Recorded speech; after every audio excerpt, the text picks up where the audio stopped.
مريضه زرع كلى من 13 سنه، اسمها ايمان محمد علي. انا طبعا بص اقول لساعتك على حاجه، هو المفروض ده انجاز علمي لم يسبق في تاريخ زرع الكلى اصلا.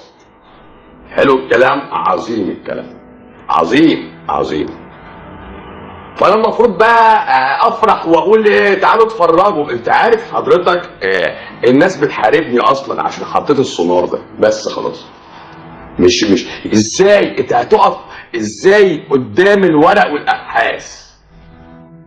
الورق والابحاث انت ازاي هتقف قدام؟ يا ابني بقول لحضرتك السونار بيقول الكليه بعد سنه وشهرين من غير علاج خالص، زيرو علاج زيرو علاج زيرو علاج. طب ليه الدكتور الاستاذه ايمان ما تطلعش معاك لايف وتتكلم عشان باباها رافض تطلع لايف؟ سهله ايمان، بس ايمان عايشه يعني. فاللي عايز يكلمها انا هحط الفيسبوك بتاعها وهحط تليفونها مع السكرتاريه، خلاص عشان انتوا عارفين، وهي عايشه عشان لو انا مت تبقى ايمان عايشه. وكانت عندي امبارح بتشتكي من الدوخه، بتدوخ اصلها بتاكل تمر كل يوم ما بتبطلش اكل هي، فبتدوخ بقى. يعني احنا خلصنا الكليه فاضيين للدوخه عشان تبقوا فاهمين. يعني هي مش جايه عشان تقول لي تسلم ايديك يا دكتور، لا، هي جايبه السونار عشان اشوف فيها الجاسس اللي في بطنها. شكرا على كده. مفيش عيان يا حبيبي يجي يقول لك انا واقف معاك في ظهرك. ما هي ما فادتنيش بحاجه اصلا، زيرو فايده بالنسبه لي. هي بالنسبه لي رقم بحطه عندي بس وخلاص. عادي يا باشا، انت بالنسبه لي ولا حاجه، انت موضوعك بالنسبه لي انا اللي صح، انا اللي ساعدتك، نقطه. وقفت معايا انا؟ وقفت مع سالتي؟ لا خالص. وحط في بالك الكلام ده، يعني لما حد بيسالني دكتور دراسات، انتوا يا جماعه ما بتساعدونيش اصلا، انتوا بالنسبه لي ما حدش فيكم بيساعدني، فزيرو مساعده.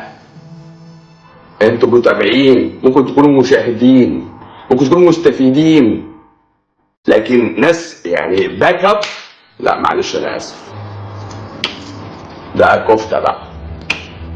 اللي داخل يقول لك انا بدعي لك، يا عم شكرا، المرام بتدعي لي اهي، ما بتتصل الساعه 3 تدعي لي. انت عملت ايه الكلام؟ انا فدته بايه انت حضرتك؟ يعني فاهم فدته بايه؟ فما تقفش بقى تقول لي الدكتور ده بتاع مصلحته. انت بالنسبه لي يا ابني مش موجود اصلا، ولا شفتك ولا ظلمتك، وكشفك غالي، انت مالك؟ ده انا حياتي وانا حر فيها بقى. انت مصلحتك تقف عند دي، انا بقدم لك مساعده، فهي تقول جزاك الله خيرا هي تقفل القناه بس. لكن ما تخش كل واحد يقول لي بقى اصلها واصل ازاي. يا باشا افهم، انا بريحك، بحط لك قدامك الحالات وتخف ازاي. الحالات اهي. بص ربنا وحده هو اللي بيسهل امورنا كلنا. اهل الكتاب هم يا جماعه بيزوروا وسط اهل التدين.